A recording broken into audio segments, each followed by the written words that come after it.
Good afternoon, ladies and gentlemen. Thanks for being here. I know that there's a lot of interest in a readout of the President's meeting with House Republicans, which I will provide to you. But first, if we could hold on that and questions about that, first I have with me today Ron Bloom. He is Assistant to the President for Manufacturing Policy. Many of you know him well, and he's here to talk about a report issued today that we put out, which you should have by now, on the auto industry and where it stands now after the measures that were taken by the President 2 years ago. So without further ado, I'll turn it over to Ron. If you could, while he's here, any questions you have regarding his report, regarding manufacturing, direct to him. I'll call on you, and then we can let him go. I'll come back and we can deal with the other issues of the day. Ron? Thank you. 2 years ago, General Motors filed for bankruptcy, and we thought this would be a good time to take stock of what's happened since then, the difficult decisions the President made in the run-up to that period, the assistance that we did determine to provide to the automobile industry, and what's happened since. When the President took office, we had an automobile industry in absolute free fall. We had obviously an economy in great distress, but the automobile industry in some ways was falling faster than just about any other sector. The President faced very difficult decisions about what to do to deal with this critical part of the American economy. The companies came forward very early on February 17th of 2009 with plans that they believed justified additional taxpayer support. The President rejected those plans. He told them they needed to act more aggressively. They came back with much more robust plans that required substantial sacrifice from all their stakeholders. And on June 1st, in the context of the General Motors bankruptcy, substantial additional assistance was provided to GM, and a month earlier, assistance was provided to Chrysler. Since that time, I think we've seen some really positive and encouraging signs, and we think that at this 2-year anniversary, it's reasonable to kind of take note and account of those things.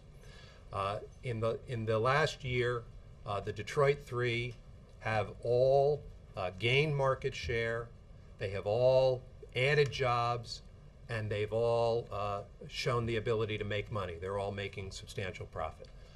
Those three things together haven't been true of the Detroit Three in a long, long time. Now, the credit for that importantly goes to the men and women of those companies and their stakeholders, who all made very, very difficult decisions to come together. But we think that it is also worth noting that the courageous decision the President made to stand behind these companies, and this was not an easy call. In particular, I think Chrysler was in fact a difficult call. Last week, Chrysler repaid all of the loans that had been made to them. But with the time the President chose to help Chrysler, at the time he chose to help General Motors, a lot of people said, you're throwing good money after bad, you'll never get out, these companies are not savable. But I think the President demonstrated both great political courage as well as great faith in the men and women who work at these companies and their stakeholders. And so far, at least, I think we're seeing very good signs of progress. As I said, employment up. The industry has gained 115,000 jobs in the last year, fastest job growth in a long, long time, gaining share, making money. The road ahead for these companies is not easy. It's not simple. They live in a difficult environment of global competition, and so we by no means believe that their future is assured. On the other hand, we believe that the steps we took and the steps they took in partnership with us have positioned these companies to where they have a real chance of success. And that's important because these companies are not just the three companies themselves or the two companies themselves. These companies, as the report documents, support a tremendous array of other businesses, workers, communities around them. On Friday, the President's going to be going to Toledo. He's going to be meeting with workers at a Chrysler assembly plant. He's going to be hearing from small businessmen and women in the community. Because these manufacturing employers, very importantly, and they're not the only ones who do this, but very importantly, these manufacturing companies play a central role in their communities. They are, if you will, oftentimes the anchor tenant. And so manufacturing, which is today, in fact, leading our recovery, 250,000 new jobs in manufacturing in the last year, faster GDP growth than the rest of the economy, demonstrating that it can still play a very, very important role in the American economy. So the automobiles industry is a story of manufacturing, but there's a broader manufacturing story as well that we think needs to be brought to attention. So that's what the report's about. Happy to answer questions. Yes, sir. Thanks, Jay. Thanks, Ron. You said that we by no means believe that their future is assured. Is it fair to say at this point that that their survival is assured? I don't think anything in life is assured. The fate of these companies rests with the men and women who work there, the managers, the boards of directors, and many things in the external environment. When we made these investments, people said, you will never get out of the car business. We are exiting, as we said we would, as soon as practical. We have now had all our money paid back from from Chrysler. We've cut our stake in GM in half, and we have a small residual stake in Chrysler. We are pulling back from these companies, and so I won't make any prediction about their ultimate fate. What I will say is we believe that as they sit today, making the kind of cars Americans want to buy, making better cars, making more fuel-efficient cars, being able to be vigorous competitors in the marketplace, gaining market share, tells me that they have an opportunity to succeed. Whether or not they succeed will be up to them. Jay. What money do the taxpayers still have invested in these companies, and at what point will that be repaid, if ever? The total funds invested, including the prior administration, into the industry is roughly $80 billion. Roughly $40 billion has been returned to date. The remaining money is accounted for by stakes in General Motors. We've sold about half of what we own, but we still own the other half, a small equity stake in Chrysler, and a stake in Alley Financial, which is the old General Motors Acceptance Corporation. How those stakes are realized is not yet determined. We are, as we have said repeatedly, we are determined to exit those stakes as soon as practical. And so what they fetch in the market will determine the full accounting of the remainder of the money. So just to translate that, the moment that they're worth what we paid for in terms of stock equity, that's when we will then sell it? Well, no, I don't think we have a particular target price, because the president has made clear that he does not believe that it is the proper role of government in the long term to be an owner of a private corporation. And so we do not view ourselves as kind of market timing, looking for the absolute best opportunity to sell. So we have tried to walk a fine line. We said we're not selling as soon as possible, meaning we're not going to sell at a fire sale the first day we can. On the other hand, we're not holding, waiting for a target price. So we will look to exit these things as soon as practical, and the price that they fetch in the market will be the price that they fetch. We report periodically, and other oversight agencies report periodically, looking at the value of those stakes. And as we've pointed out, the loss, if you will, that had been recorded early has come down substantially. The latest number from the CBO, I think, was a $14 billion loss, and that reflects market prices at the time they did it. The final number will be the final number. And look, there is no joy in having to announce, or not announcing anything today, but in recognizing that all of this money will not be returned. On the other hand, as we record what was lost, we need to also record what was saved. External experts have stated that over 1 million jobs were saved by the president's actions, and other people have numbers substantially higher than that. The impact of the collapse of GM and Chrysler would not have been just the couple 100,000 people who work at these companies. 3 times as many people work in the supply base. Another 3 times as many work in the suppliers, to say nothing of all the pizza parlors and all the dry cleaners and all the other people in these communities. So while we are obviously extremely conscious of our obligation to get every penny we can for the taxpayer, we're also not going to apologize for the fact that there are literally hundreds and hundreds of thousands of Americans who are working today because of what happened, and that when the final accounting occurs, we're quite confident it's going to be a far smaller number than people predicted at the time we did it. Can I follow on that? On the 14 billion, where does that number come from? Is that your number? Do you agree that that's a reasonable number? I think that's a reasonable number, and we do our own, and the Treasury Department does their own accounting. Again, there's been no attempt to not be transparent. You can look at what General Motors shares are trading for. You know how many we have. The other numbers are available. So again, there's no view that this is not an important number to track and to acknowledge. On the other hand, as I said, I think there are two sides to this story. Is there anything you can do to get that 14 down to zero, or do you just... Look, the stock market will do what it does, and again, that's not what we're trying to do. If we were a 100% private investor, we might consider taking certain kinds of steps to particularly enhance the value of these companies. But the president made a very conscious decision. We do not manage these companies. We put an extraordinary group of men and women. We did put them in as the initial board of directors, and then we have stepped back. So no, I don't anticipate there would be any particular action we would take. We will sell as soon as practical, but I do not think, in fact, I think you should not expect that we will make any kind of intervention. We're comfortable that the decision the president made, while very difficult at the time, was in fact the right decision, and we're comfortable that our commitment to sell as soon as practical is a good decision, and the final accounting will be what it is. Just clarify those numbers real quick. You said the 14 billion, that comes from CBO, and then you guys use the overall 80 billion as a total, but CBO uses 85 billion. Right, there's a $5 billion on a supplier support program which went in and out, so that we've returned all of.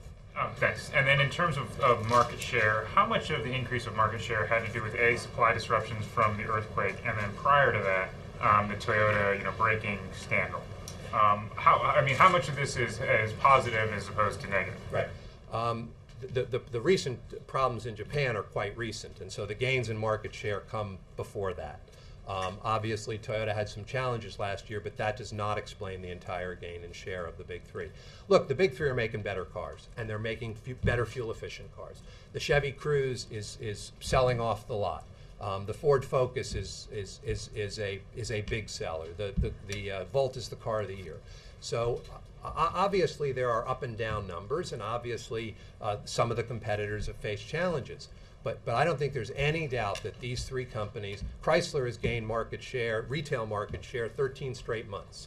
So I think all of these companies are moving forward in a positive way based on their own performance. When you look at the three individuals' market shares, is it one lagging as opposed to other? It seems like Chrysler hasn't moved as much as... Actually, Chrysler's retail share has actually gone up quite a bit in the last year. So no, I think there's little puts and takes all over, but all three of them have gained share. Dan? I realize that the government, the administration doesn't want to have a long-term position in these companies, in a private company, but why not have a time strategy of exiting at the top of the market, because it's a bigger investment? I mean, it's prudent investment strategy for the taxpayers' money. If you know when the top of the market is, you and I should have a conversation in the other room. It's not necessarily timing it at the top of the market, but you watch it as the trend. But it's an important point. We don't know. Nobody, But you follow trends. We do, and lots of people in America think they know when the top of the market is. The decision... The sweet spot of the market, not necessarily the top of the market. I don't know what it is. I wish I did.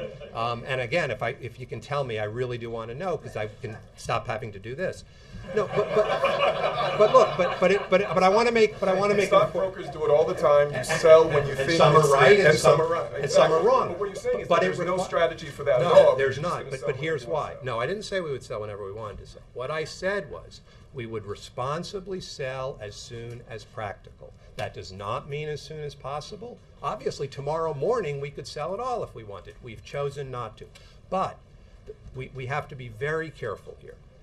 The president made an extraordinary decision to intervene in the private economy. It was justified by the most severe economic downturn since the Great Depression.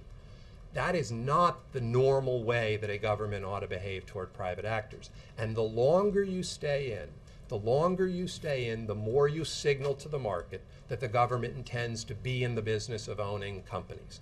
That is not a business the president wants to be in. He said many, many times, I did not run for office to be CEO of an automobile company. So while it is hugely tempting to take the knowledge that we have, and again, I don't happen to think we're smarter than anybody else about this, but to take the knowledge we have and say, oh, if we just waited a little longer, a little longer, a little longer. The problem is you start that, and then all of a sudden you wake up 2, 3, 4, 5 years from now, and you still own a big stake in a private company.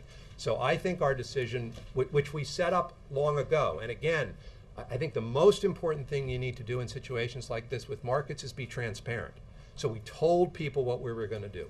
We said we will sell as soon as practical. Now, we didn't say we're selling on May 17th, but we gave a clear signal that we're not going to be long-term investors. And if you look at the success of the General Motors IPO, which at the time, if you remember, was the largest IPO in the history of the New York Stock Exchange, one of the reasons the $23 billion of private capital showed up on that day back last fall was because they knew we weren't going to market time, that we weren't interested in being a long-term investor, because I think if they had believed that, they would have been more cautious about becoming shareholders with us. So I agree with you. It is tempting, and obviously there's a keen appreciation of the obligation to be stewards to the taxpayer, but we have a broader obligation to play a constructive role in the overall economy, and I think those two things have to be balanced, and the way we have balanced them, and we said this 2 years ago, and I think we've been extremely true to it, is to sell as soon as practical. Jackie? How do you see, Ron, how do you see the high gas prices and the prospect that prices will continue to be high playing out for the future of the American auto companies? Well, look, I think, again, what is quite encouraging is that the companies are producing. It's always true that when gas prices go up, people start buying smaller cars. I mean, that's been true in every rise in gas prices in the last 30 years. The difference is that over most of the last 30 years, that activity meant the D3 lost share because they did not have competitive smaller cars. And so the fact that every time gas prices went up, it was they were obviously in secular decline in share, but it accentuated their share loss. Now what you have is, in the case of GM and Ford, most assuredly, and Chrysler coming behind, particularly with their new Fiat technologies, all three of these companies are going to be able to offer Americans fuel-efficient cars. So the Cruze is selling off the lot, the Focus is doing well, the Volt's a big hit. So obviously nobody roots for high gas prices, but the reality is that the D3 in particular are able to address consumer demand in that context, and that, I think, is a very positive development. Karen? What's the government's current stake in Chrysler in percent terms, in dollar terms? Well, we own 6.6% of the common equity of the company, and it's a private company, so there's not a stated number for the value of it. And if you were to divest that now, could the company get by without it? Yeah, it was Fiat announced publicly, so this is not this is not a piece of news, but Fiat, who, as you know, was the entity that put in a lot of technology and recently invested $1.3 billion into Chrysler, had an option to purchase our stake. And last week they notified us that they're going to exercise that option. And so I think at some point, we don't know when, but at some point we will be winding up selling that stake to Fiat, not to Chrysler, but to Fiat. And that will increase their share. Please? That would be before the Well, IPO. whether or not Chrysler determines to undertake an IPO is going to be up to Chrysler. I mean, candidly, once we don't own shares in it, it's not something that we have an economic interest in. If the board of directors of Chrysler believes that an IPO is the proper course of action, then we obviously will wish them well in doing that. Well, let me get a seat, and then... Still on manufacturing, can you comment on the ISM index figures this morning, which showed a slowdown last month, and is this just due to external factors, or are there grounds for concern of a more prolonged slowdown? Well, look, I think it is worth noting that the index has 22 straight months of increase. As I pointed out earlier, 250,000 jobs in manufacturing. The recent month was obviously down a bit from the prior. It was still a growth month. As you know, indicators above 50 indicate growth, and so we still saw growth. I think that most of that growth, most of that slowdown in growth is attributed to the situation in Japan because of the way global supply chains work. You can't finish a part if you can't get the part, and so I think it is largely external factors. Look, the long-term trend on manufacturing since the bottom of the recession is quite positive, and I think we remain optimistic that manufacturing has a good future. Look, I think it's worth noting in that regard.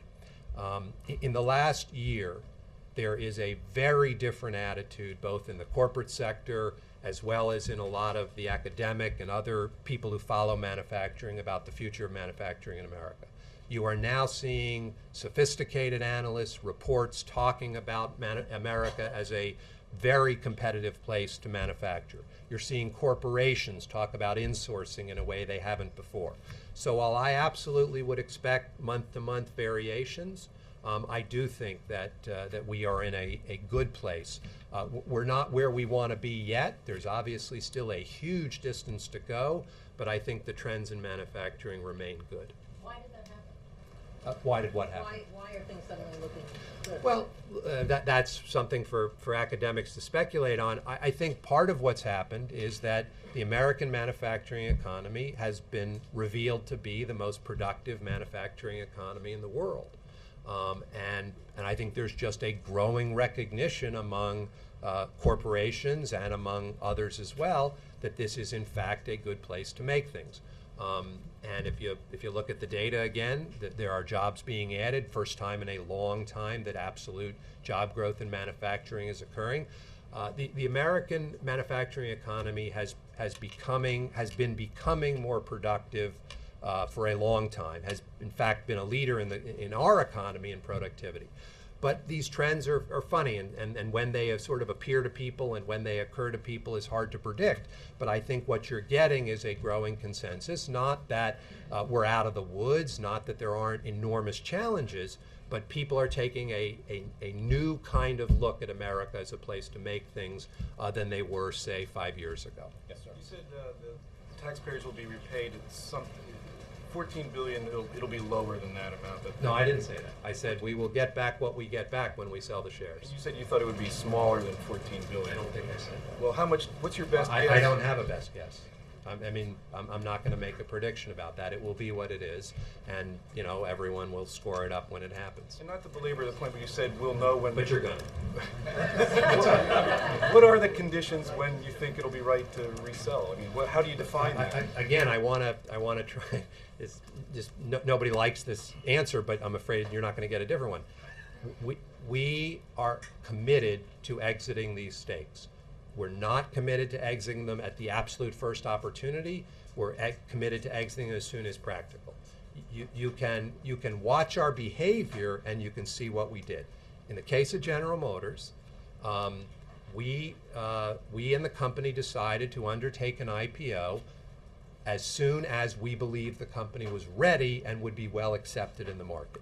At the time of the IPO, we sold half our stake, which was a huge IPO at the time. I think that tells you something about how we viewed when to do it and how to do it at the time. When the IPO occurred, we agreed to something called a lockup, which investors ask on behalf of selling shareholders that you not be back the next week selling. That lockup is just recently expired. And so we're going to look for opportunities when we think the market will be interested in purchasing additional shares. Exactly when that occurs, we're not going to make a prediction today, and we will be, however, we will reveal it, in the proper way through the Securities and Exchange Commission when the time is right. Let me do 3 more, and then we'll let Ron go. April, Toshi, and then in the back. Can you define as soon as practical? You keep saying that. Just please give us a definition. Potter Stewart come to mind? You've got as much out of me on this one as you're going to get. No, but I mean, you keep saying as soon as practical, and then No, but judge us by our actions. Look at what we did in the GM IPO. We sold half our stake in the largest IPO in the history of the New York Stock Exchange. I think what that tells you is we're quite forward-leaning in trying to get out. We agreed to a 6-month lockup. That lockup is now expired. We're going to analyze the people at the Treasury are going to analyze markets. They're going to look at opportunities. They're going to see what investor sentiment is, and they're going to make a judgment. You touched on disruption of supply chain by the Japanese earthquake. What's your latest assessment on the situation? The situation is improving, and what would be the impact on the U.S. economy and world economy going forward? What's your latest? I'm not going to make a comment about the broader impact of what's going on in Japan on the United States economy. You can hit him with that one. Sorry. Okay, in the back, last one. Does the president feel it would be unethical or opportunistic to sell the stock at or close to the top? I'm sorry, say again?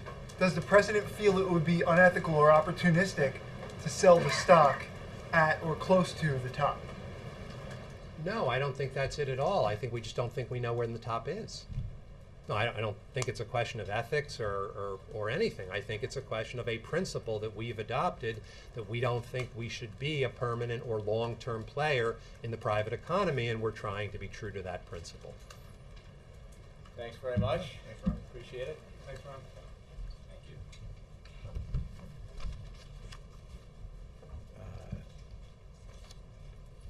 you. Toshi, in answer to your question, I think we have a lot of faith that Japan will rebound and rebuild, which we've said before, but we obviously don't have a time frame or an economic analysis to provide to quantify that, but we're very confident in Japan's resiliency and remain so. I'll start with a brief readout of the President's meeting earlier today with the House Republican Caucus, or conference rather. The meeting lasted about 75 minutes. It was held in the East Room, and I think the President's assessment of the meeting echoes the assessments provided by a couple of members of the House Republican leadership. The conference chairman, Representative Hensarling, said, "Any day Republicans and Democrats are actually having a dialogue, this is a good day." The President would agree with that, and that's why he looked forward to and enjoyed and thought was productive the meeting he held today with House Republicans, just as he felt that way about the meeting he had with Senate Republicans. Speaker Boehner also said, "We had a very frank conversation. I thought it was productive, and I'm looking forward to more serious conversations about how we reduce the deficit and the debt and to get our economy going and creating jobs." Again, the President agrees with that assessment of the meeting and also of the need in future conversations to move forward with a plan to significantly reduce the deficit, address our long-term debt, get our economy going, and create jobs. That is why he has asked the Vice President to lead the Blair House negotiations. Those negotiations, as I've noted before, the President believes have been making progress. The participants in those negotiations believe the same thing, and we are optimistic that those talks will produce an agreement, a bipartisan agreement, that will reduce the deficit and in a bipartisan way because participants will find common ground. I can announce also that the next round of those negotiations will take place on Thursday, June 9th. Probably the Blair House, but as you know, the scheduling apparently on the Hill, but they're going to be on the Hill. So we move them around to keep you guessing. And with that, I'll take your questions. Yes, sir. Thanks, Jay. I heard the comments of the lawmakers out there and your comments on behalf of the President about the meeting, and I guess I'm still wondering whether any specific concrete progress came out of this meeting today. And I ask in particular because it seems like both sides went in with philosophical differences about how to reduce the debt and came out with those same stance. So was there any specific progress? Well, 2 points. One, this is a large meeting, and this was not the forum for specific advances in the negotiations that have been conducted by the Vice President with members of both parties in both houses. And yet it was productive for the reason that I think I mentioned before and that the conference chairman mentioned, which is that it is always good in Washington in this day and age when Republicans and Democrats sit down and listen to each other in a constructive environment, a non-confrontational environment. And I think that's a good thing. Obviously, there are long-term disagreements between Republicans and Democrats, between this president and Republicans on the ideas about how we should address our long-term deficit problems and debt problems. And all of those disagreements will not be resolved in the next several weeks as these negotiations move forward. But there is common ground, and more common ground can be found to significantly reduce our deficits. And the President believes that with both sides negotiating in good faith, that a compromise can be achieved, and that's what the American people want. So, again, I think this is part of a process that's very productive and helps reduce, I think, some of the confrontational atmosphere that surrounds some of these discussions. It doesn't mean that we don't disagree on some fundamental issues. Of course we do. And we've been very clear, and we haven't papered over our differences, and neither have they. But I think the American people understand that we have differences, and yet they still expect us to get things done. I understand the point about reducing the temperature and the value of that. But do you think a discussion like this actually helps the two sides get any closer on those substantive differences?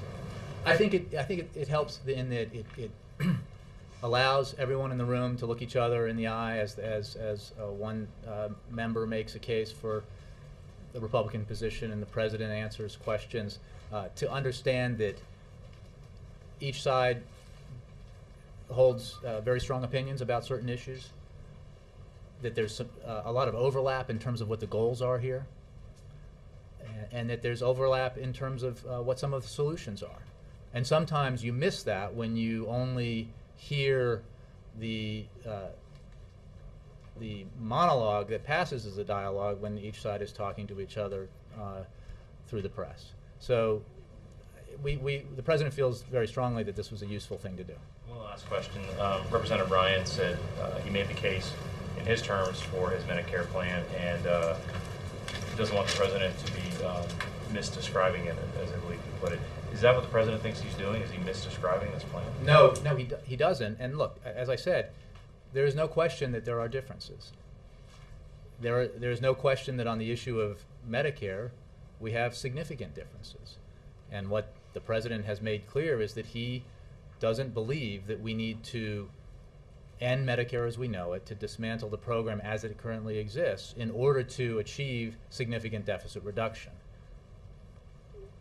He believes that Congressman Ryan, as the author of the plan, and the members who voted for it are sincere in believing that they think it's that is a preferred solution. We simply disagree, and we don't think that's a matter of demagoguery. It's a matter of fundamental differences of opinion and a different assessment of the facts. And we think the facts in this case are on our side. And one of the reasons is that problems we have with it is that in order to achieve the reductions that they seek in the House Republican plan, and to pay for the extensive tax cuts for the wealthy that plan calls for, they need to do things to Medicare that aren't necessary.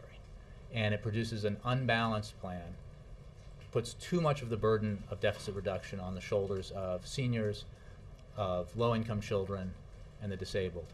And the President just feels that that's unacceptable. Yes?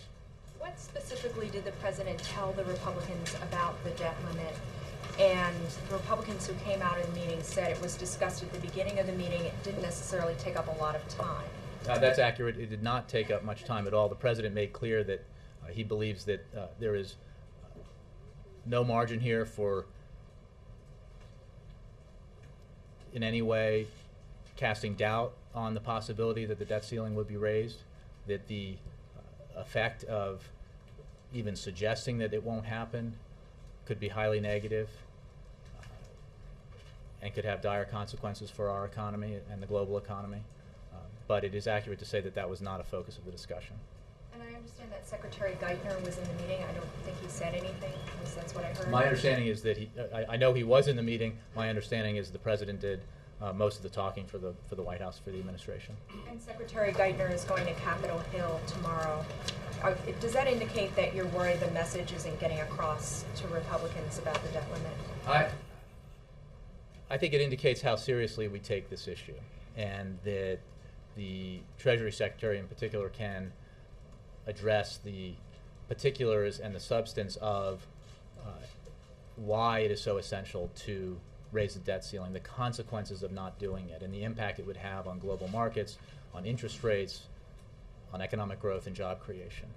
So I think that we, as I do consistently from here and others do from other venues, need to simply reiterate the absolute necessity of making that vote and raising the debt ceiling so that we do not reverse the very important and substantial progress that's been made since we emerged from the worst recession since the Great Depression. A number of Republicans, though, argue they're not unwilling to raise the debt limit. They agree that it needs to be raised, but that there needs to be an agreement on how to cut the debt. And they think it's unhelpful for the administration to keep saying it would be calamitous, that it would be better to focus on the cuts and how to get the debt down. Well, what we've said is that we're doing both. And I think that the President's leadership on this is very clear. Not only did he lay out his plan and his vision for how to achieve $4 trillion in deficit reduction over 10 to 12 years, he then tasked the Vice President of the United States to lead these very serious and so far productive negotiations with Congress, with both parties in both houses, to achieve a compromise on significant deficit reduction within the same time frame that we need to address the vote on raising the debt ceiling. I think that demonstrates his commitment to both necessities. What we have said all along is that it sends the wrong signal, and it would be a mistake to directly link, tie, or hold hostage one to the other because of the absolute necessity of raising the debt ceiling. It is not an option if you want to maintain full faith and credit of the United States and you don't want to send this economy back into recession. Yes, Jay. Congressman Ryan, in the meeting today, according to attendees and according to Ryan at the stakeout camera, made the point to the President that, as Ben mentioned, that demagoguing the Ryan plan for Medicare is not helpful to this process. And while I understand the President doesn't believe that he has done so, does he think that the Democratic Party has done so? Has he seen the ads showing a Paul Ryan lookalike pushing grandma off a cliff? Has he seen any of these ways Democrats are using the Ryan plan to win elections and score political points? And does he have any issue with that? Well, I don't know what ads he may or may not have seen, Jake. What I will say is that the substantive differences over Medicare are real, and the facts about whatever you call the system that is in the House Republican proposal, premium support or privatization or voucherization of the program, it has the impact of shifting the cost burden for ever-growing medical costs onto beneficiaries in large numbers, $6,400 per senior.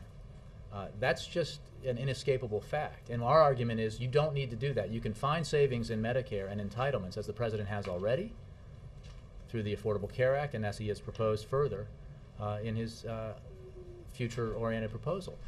And you can get at waste, fraud, and abuse, and you can reduce the cost of medical care while still protecting our seniors. That's what he believes we have to do. And one of the fundamental problems, and I think why people around the country have reacted poorly to the Republican proposal, is that it not only eliminates or changes the Medicare program to the point where it is no longer the program we know and does not provide the guarantees that it used to, but it does so in part in order to fund tax cuts for wealthy Americans who have already benefited significantly in a time when the middle class and others have been squeezed so tightly. So those are that's an assessment of priorities. Have you seen Grandma going over the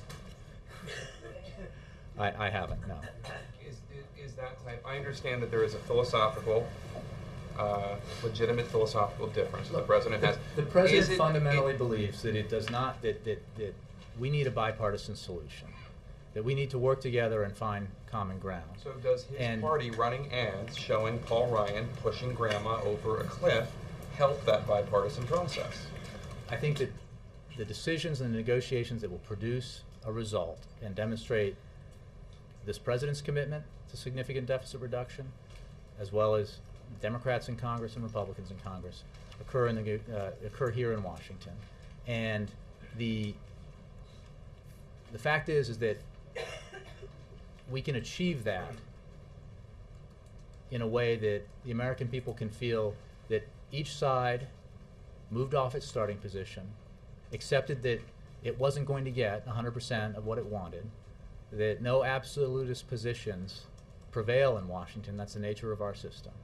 And he feels that he has demonstrated his commitment to that, his commitment to taking positions that often are at odds with members of his own party repeatedly. And he's been willing to do that in the past, and he's willing to do that in the future, because he's committed to finding solutions that work for the American people. So should the Democratic Party stop running? Jay, I've answered He's the there, question. but you haven't answered the question. You've said that the president is conducting himself in an appropriate way, but you haven't addressed the question of whether or not I his think party if you're asking me if there's been a negative reaction to aspects of the Republican plan, I think it's because of the incontrovertible facts about what's in the plan.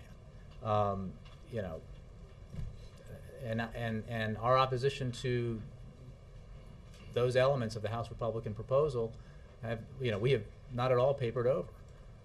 But we're not doing, we are interested in bipartisan compromise. This president has made that clear again and again, and he's walked the walk, not just talked the talk, when it comes to making those tough choices. And he's shown his willingness to do that. Ask a question about Libya.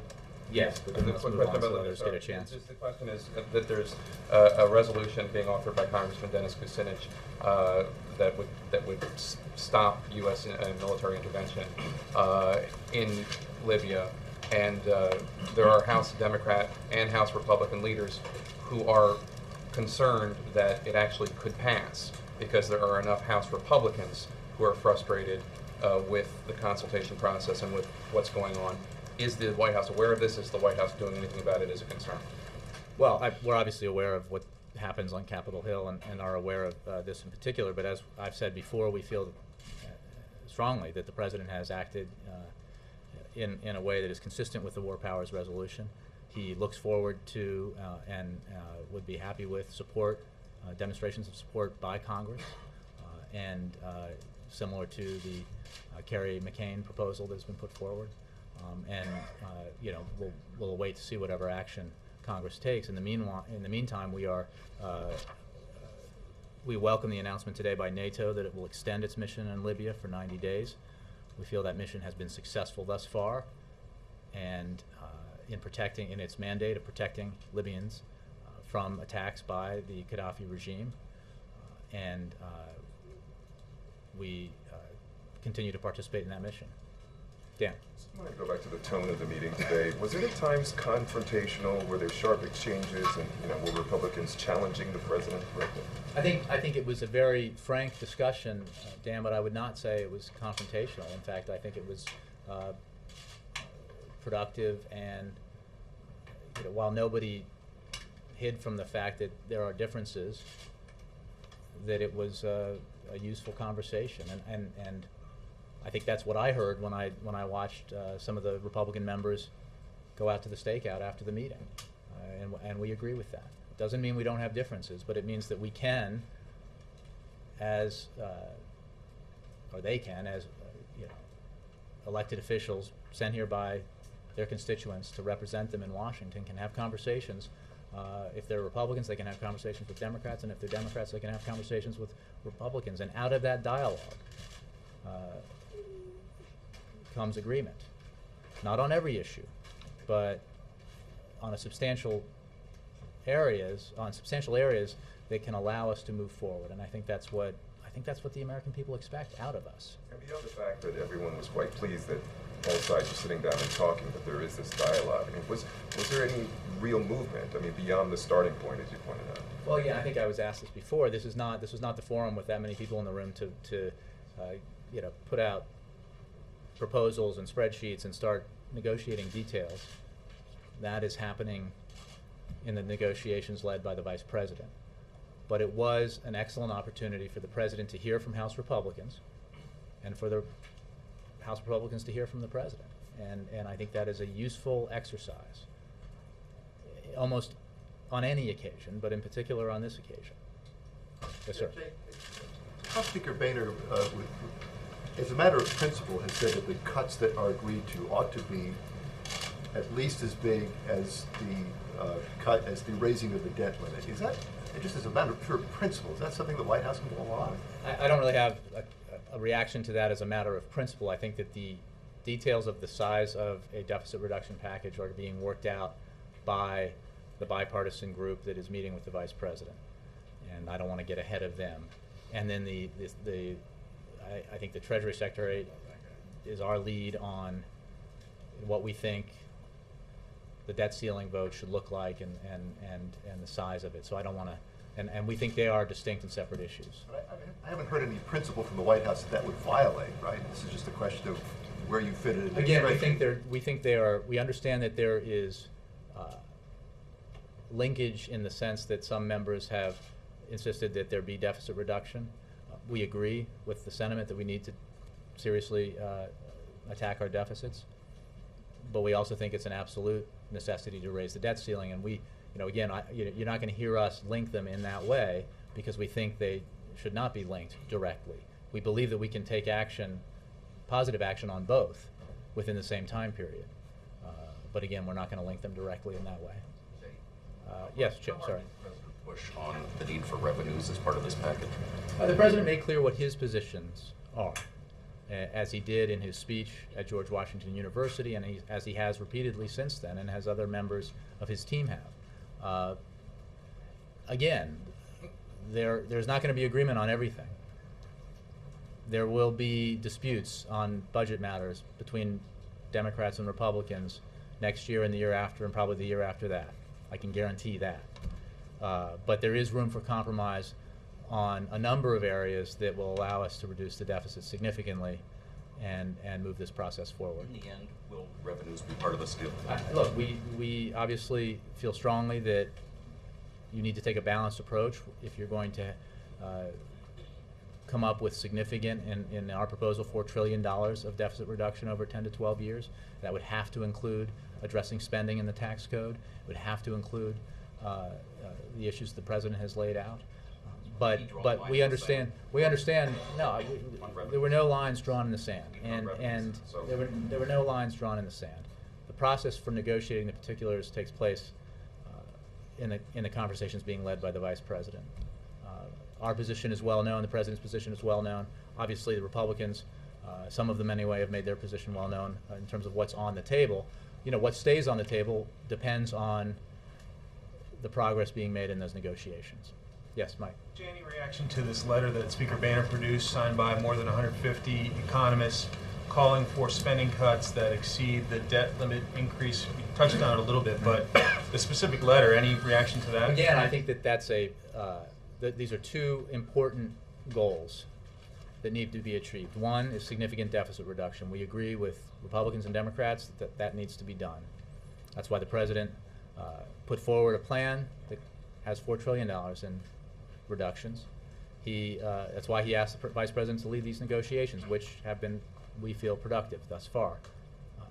He thinks it's an absolute necessity that the debt ceiling be raised, and I can pull out letters also, and read one yesterday from President Reagan to the Senate Majority Leader. There is a vast array of evidence and a vast number of experts who can testify to the fact that playing chicken with the full faith and credit of the United States government is a bad idea. So that is certainly the President's position. You mentioned the next meeting is scheduled for June 9th. Is there, the clock is ticking. Do you guys feel like maybe you need to move the timetable up a little, have more frequent meetings? Well, you can be sure that the conversations don't stop just because there aren't the formal meetings between the participants, and the conversations continue regularly between staff and also sometimes between participants. So that is simply the next full meeting of the group of negotiators. We are obviously very aware of the need to move quickly, and I think that we've moved quite aggressively on this, working with members of Congress and their schedule to make these meetings happen. Last one. You said today's meeting was not confrontational. We heard that at least one of the members challenged the President to lead on this issue. Does that bother the President? Look, I think that's what you're talking about is something we've heard before, and I think the President has clearly led in this. He established the Fiscal Bowles Commission, the Simpson Bowles Commission, the Fiscal Commission that, because Congress would not, he established. And those recommendations helped guide him as he drew up his proposal that he put forward in his speech at GW. He demonstrated his willingness to accept spending cuts that were not ideal from his perspective, but were necessary in order to achieve the agreement that he reached with Republicans to fully fund fiscal year 2011. And he demonstrated by appointing the vice president to lead these talks that he is very serious about leading this process to a conclusion that produces serious deficit reduction. Did he offer anything new on Medicare himself, or does he plan to? Well, I don't want to get ahead of the negotiations. He did not offer any new proposals today. His proposal is out there and I think pretty extensive. So Medicare is on the table in these negotiations? Well, what is on the table is serious deficit reduction. The president, as you know, Mike, has reductions, had savings out of entitlements, including healthcare entitlements.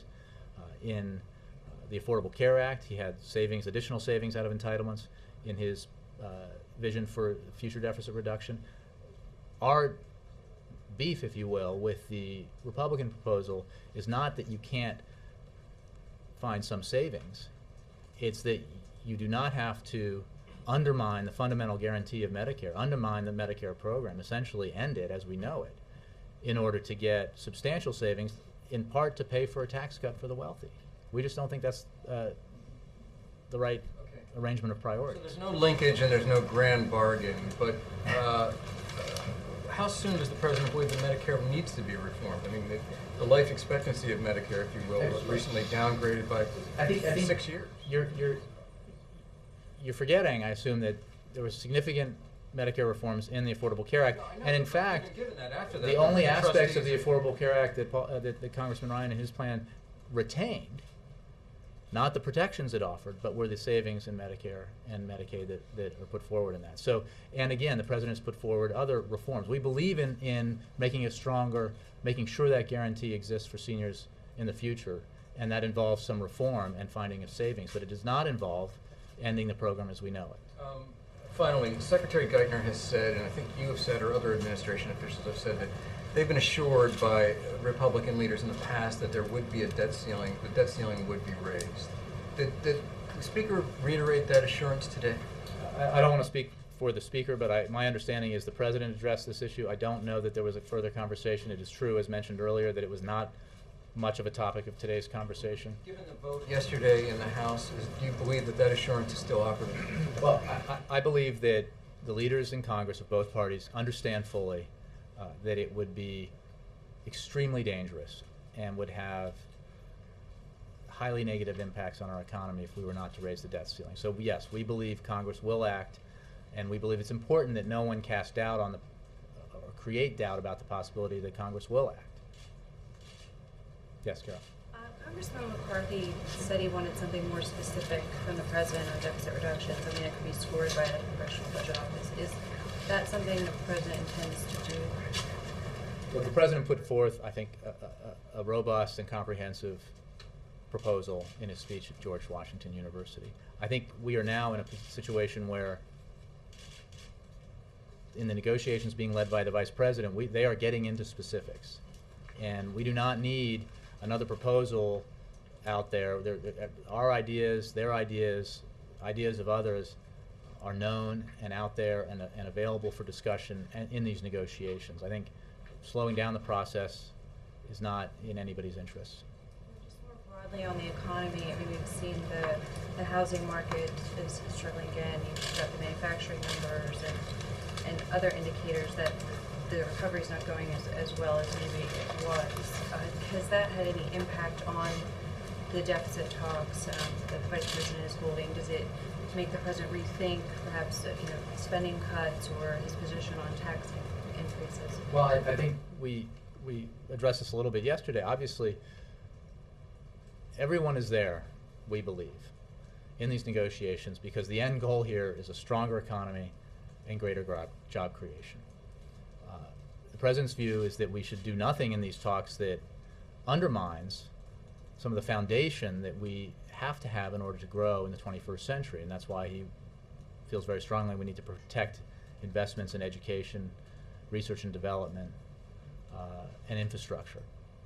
It is also true that he believes that we need to reduce our deficit, we need to get our fiscal house in order as an economic imperative. But you need to do it in a balanced way so that you don't upset the recovery that we've been undergoing and you don't put a halt to the kind of growth that we've seen. We're obviously still in a situation where we're emerging from the worst recession since the Great Depression, where there's a lot of positive indicators, including the substantial private sector job growth that we've seen, including the sustained period of economic growth that we've seen. But we have a lot more distance to travel before we get to where we need to be. And so I think all of this is about making sure that we ensure growth and job creation. None of these things have given him any, have caused him to rethink about the way that he's approaching this? Or No, because I think his approach has always been driven in part by a concern that we not do anything that would reverse the progress that we've made. Jay, did the President in fact reference that Reagan letter in the meeting today? Not that I'm aware of. Did he compare himself to Reagan? That's what some of the members are saying. Not that I'm aware of. Were you there? Another question on another question on meeting. Do you feel that it's any breach of the closed nature of this meeting for a congressman to sit in there and send out a constant stream of twit pics of the meeting while it's in progress? We obviously closed it to the press because we felt that would be more conducive to having a useful conversation. We feel that it was a useful conversation. What individual members did is obviously up to them. Doesn't bother you that ISA did that? I'm fine. President. We're glad you're fine. Is the We'll president take your fine safe with it? for work. We're going to be hearing more of those. You mentioned Congressman Ryan. Will the president stop calling his plan a voucher plan for Medicare? Well, like I said, that what you call it doesn't change what it does and what it is. It is a voucher plan. If you're basically giving a subsidy of a set dollar figure that's limited in terms of its growth and that won't stay up with the growth in medical costs, I mean that's you're basically getting a certain amount of money to put towards buying insurance. That's, you know, they may not get a voucher in the mail, but that is what it is. And but the issue isn't what you call it, it's the impact that it would have on seniors, an impact that we think is unnecessary. Not only is it the wrong thing to do, we think, because it's important to maintain that guarantee that we provided for seniors since Medicare was created, but it's also unnecessary because the cuts are so deep, in part because the need to restructure that program and to end its guarantee that it used to have is driven by the need to fund these tax cuts that we don't think are necessary, especially when we're trying to get our fiscal house in order. I mean, it just defies logic as far as we see it. Mara. Then I'll Keep on saying there's been common ground and there's plenty of overlap, but listening to the House Republicans reiterate their basic positions, no tax increases, substantial cuts in Medicare, $2 trillion in cuts over 10 years. Can you give us any specific examples of common ground that's been found so far? What I can tell you is that the negotiations the Vice President has been leading continue. We have another meeting scheduled. They've been productive, and I think the participants in those meetings feel that they've been productive and useful, and that they are leading to an agreement. And it is not useful to the hope of having an outcome that's positive to give it a play-by-play as they're making progress. So again, this was not a forum for negotiating those details. Right. I'm asking about the Biden talks, not so much this meeting, but I guess my question is, I understand why it's in everybody's interests to not spook the markets and make the markets think that you're moving toward an agreement. But well, I don't know that would spook the markets. What, to say that those talks are falling apart?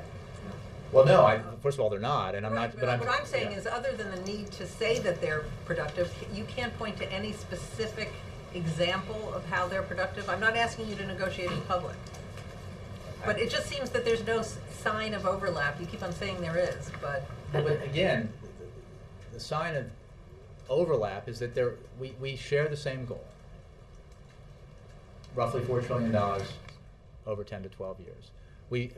Backing up, we have identified the problem and agree on what the problem is, the need to reduce our deficits and our debt. And on the broad goal of what the solution is, $4 trillion. In getting to that $4 trillion, there is common ground. Maybe not all of it.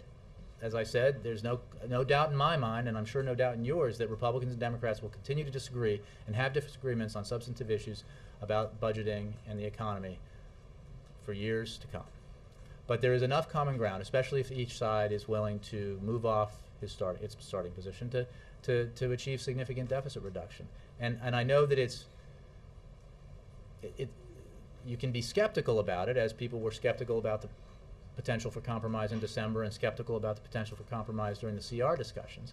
And it doesn't guarantee that there'll be a positive outcome if you're optimistic about it. But we think there's reason to be optimistic, not just because we're optimistic by nature, but because we feel that the negotiations have been productive. Okay, one other question about the Medicare controversy. The president's reporter said the demagoguery comes from both sides. It sounds like he was referencing the 2010 campaign when Republicans accused you of cutting Medicare. Now, you guys are doing the same thing. I'm not going to get into a back and forth about who said what and who said this and that, but I will say that, I think it's a general statement of fact that politics can get. But it sounds like he's acknowledging that both sides are Democrats.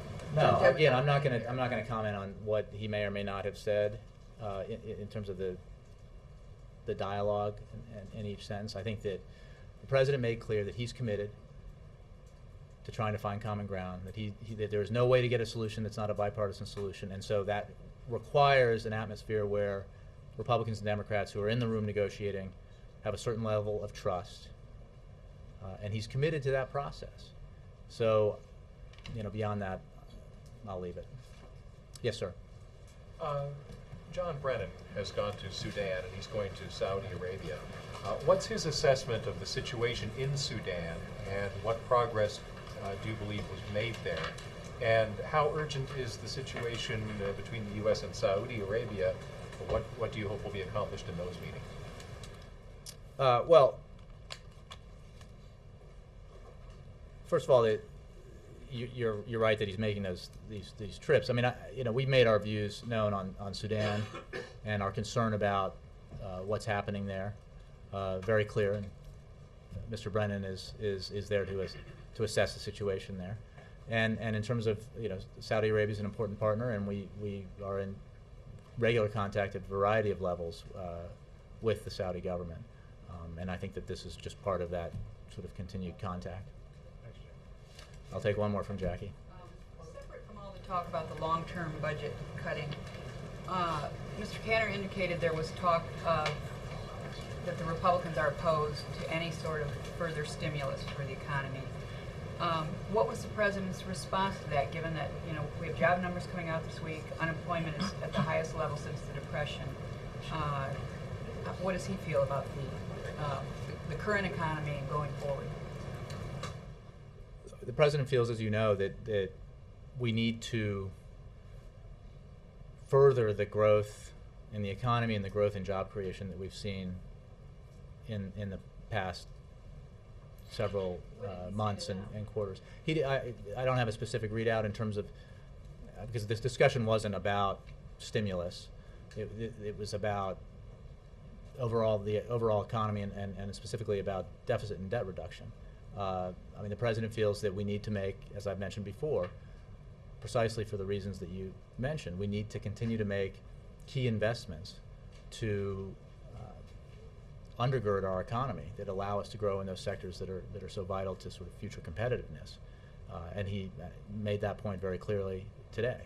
The quote from Cantor was, the discussion really focused on the philosophical difference on whether Washington should continue to pump money into the economy or we should provide an incentive for entrepreneurs and small businesses to grow.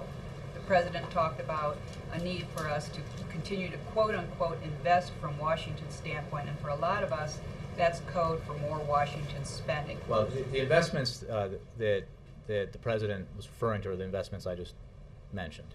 And in terms of encouraging private sector job creation, I would note the rather strong private sector job creation we've seen recently, including 750,000 over 3 months.